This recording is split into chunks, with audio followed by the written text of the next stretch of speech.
This WrestleMania season didn't need The Rock. Yeah, I said it. In my opinion, The Rock could have waited till next year. However, his return has gone on to produce excellent television. This new heel side of The Rock has been firing on all cylinders. But is it all sunshine and rainbows? Not at all. Just because something is going on, well, doesn't mean it can't have side effects. The Rock stealing the spotlight from stars like Cody Rhodes, Seth Rollins, and even Roman Reigns looks far worse when you look deep into it. Giving all of the attention to The Rock and letting him do his thing would end up doing more harm than good. Let's take a look at it, right here on RINGPOST. The Rock returned earlier this year on the Day 1 edition of Raw, and after taking out Jinder Mahal, The Rock asked the crowd if he should sit at the head of the table. Should The Rock sit at the head of the table?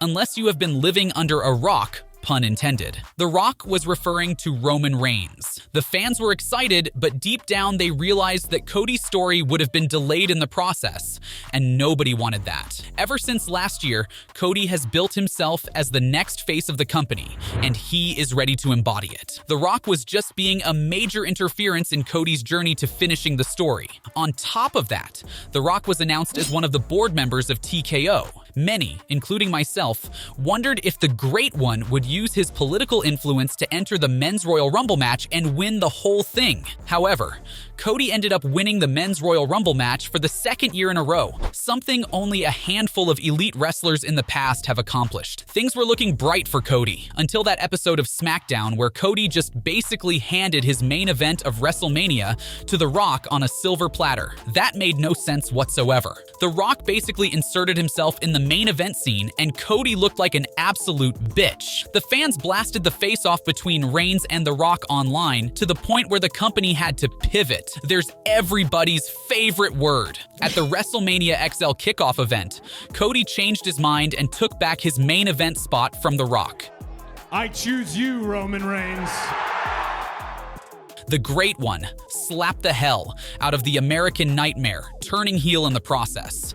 WWE deserves the credit for listening to the fans and making things right again. WWE may present this as it was always the plan, but in reality, it wasn't. It's no secret that The Rock didn't want to enter this year's Mania with the fans booing his match against Roman. So, it was right to hold off that match until next year. Let's get one thing out of the way first. The Rock has been excellent with his heel persona, and his weekly segments are among some of the best segments of the year so far. The Rock adding stipulation to Cody's match against Reigns has made things feel more unpredictable and fun. The Rock's little concert absolutely murdered both Rollins and Rhodes in the most hilarious way possible, and The Rock beating the tar out of Cody in the most recent episode of Raw felt like a segment out of the Attitude Era. However, the best thing The Rock has done is utilize his social media platforms to further the storyline. The Rock has been posting long promos on his social media accounts where he has been covering every single detail of the story so far. It feels real and unfiltered, and all of it is a must-watch. But just because everything's going on so well doesn't mean there aren't any negative aspects attached to it. The Rock may have been great this WrestleMania season, but he has made it all about himself. All three stars involved in this storyline with The Rock feel like an afterthought. Yes, even Reigns feels like a third wheel in this whole situation. Acknowledge me.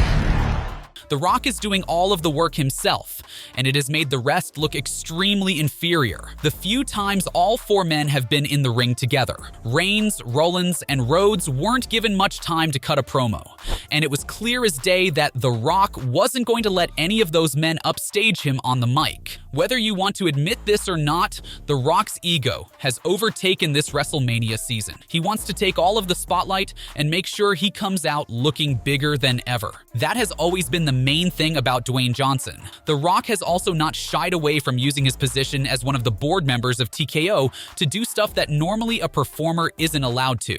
Over the past couple of weeks, The Rock has been swearing in his promos both on live TV and on his social media platforms. The rest of the stars involved in the story storyline weren't given that opportunity until many began complaining online. A report from the Wrestling Observer newsletter stated that the company sent out a memo to the roster that reminded the performers that the company is still PG and none of the performers were allowed to curse on TV or even their social media accounts. This gave the performers an impression that there's a double standard in the company, as they aren't allowed to use profanity on TV while The Rock can do whatever he wants. Considering The Rock is a board member, TKO is allowing him to do whatever he wants. That became more apparent when The Rock shut down a Dave Meltzer report that stated that TKO wanted The Rock to adhere to the PG guidelines on X. Seeing how the rest of the roster felt about the entire situation, the company allowed Cody to use words like asshole and little dick syndrome on the 18th March edition of Raw. Still, you cannot deny the fact that The Rock absolutely doesn't care how the rest of the talents feel about him. Apart from all this, The Rock's segments on SmackDown have gone on longer than planned, which has caused the rest of the show to feel completely rushed. I get that the Bloodline storyline is the best thing going on right now, but it getting more time affects the rest of the WrestleMania card. While I do believe that The Rock should be allowed to cut his promos any way he wants, because he was never made for the PG environment. But make no mistake about it, The Rock has made this WrestleMania season all about himself. Who's to say that the road to next year's WrestleMania isn't about him too? The chief content officer, Triple H, can only do so much as The Rock has a seat above him. Until things go smoothly and the rest of the performers are given time to shine as well, The Rock will continue to steal all of the spotlight. So what do you guys think? Is The Rock stealing all of the spotlight from the rest of the guys? Or is he doing what's best for the product? Let us know in the comments below. And if you enjoyed today's video, make sure to subscribe RINGPOST for more incredible wrestling content.